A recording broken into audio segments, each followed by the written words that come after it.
Valley of the Kings, archaeologist Zahi Hawass is trying to make sense of that mysterious route. For the past 5 years, he has overseen the restoration of Seti's tomb.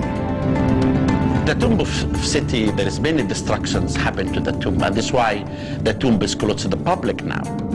And this tomb is actually is unique because the idea of the underworld and the passages can be seen clearly. It's a precious tomb. Hawass is excavating a strange tunnel that angles down below Seti's burial chamber.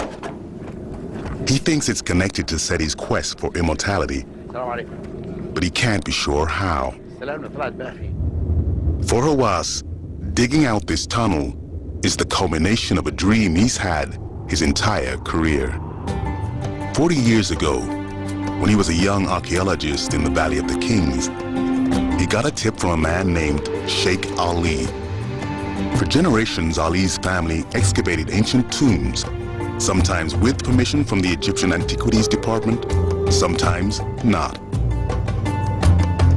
This man was a huge man, was charisma, a mustache. He took me one day here. He said, young man, we believe that at the end of this tunnel, the burial chamber of Seti I existed. We had a permission in 1960 from the Antiquities Department to excavate, and we began to enter in the tunnel, but they stopped us.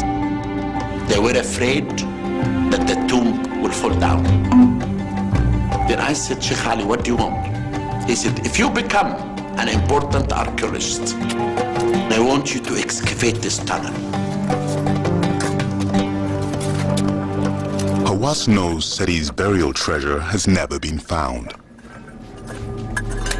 And there's another curious detail. When the tomb was first excavated in 1817, this ornate sarcophagus was hiding the entrance to the tunnel. But the sarcophagus was empty. Some, like Sheikh Ali, came to believe the tunnel leads to Seti's true burial chamber.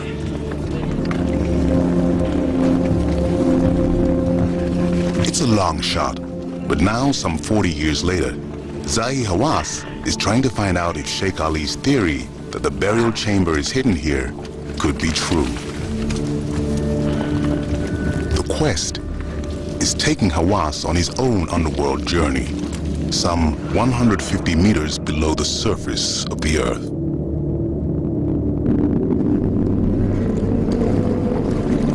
By now, Seti has made it through the first and second gates.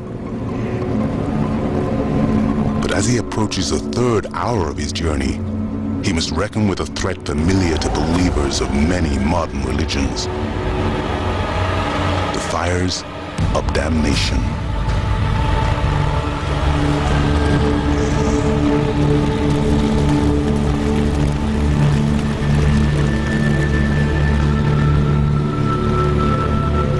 For Seti, it's a test of purity.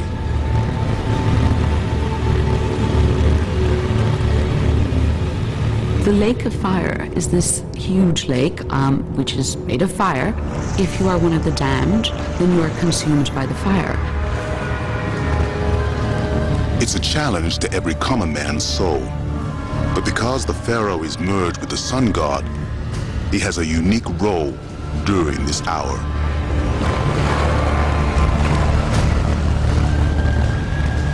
For Seti and the sun god, because they are amongst the blessed, they can go through, and in fact they decide to some extent who gets to be blessed and who gets to be damned. But Seti won't always go unchallenged on this journey.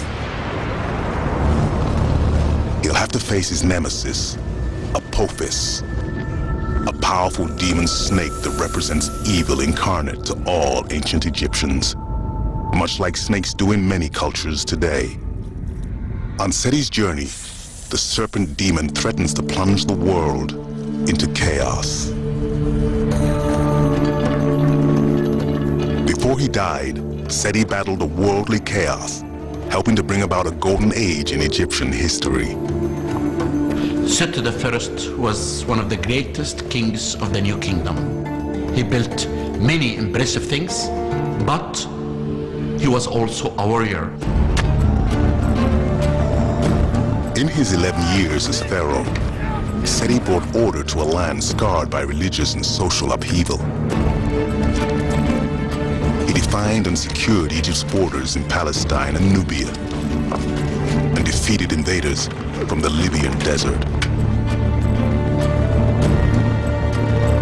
But overshadowing all that, Seti was focused on the day he would die.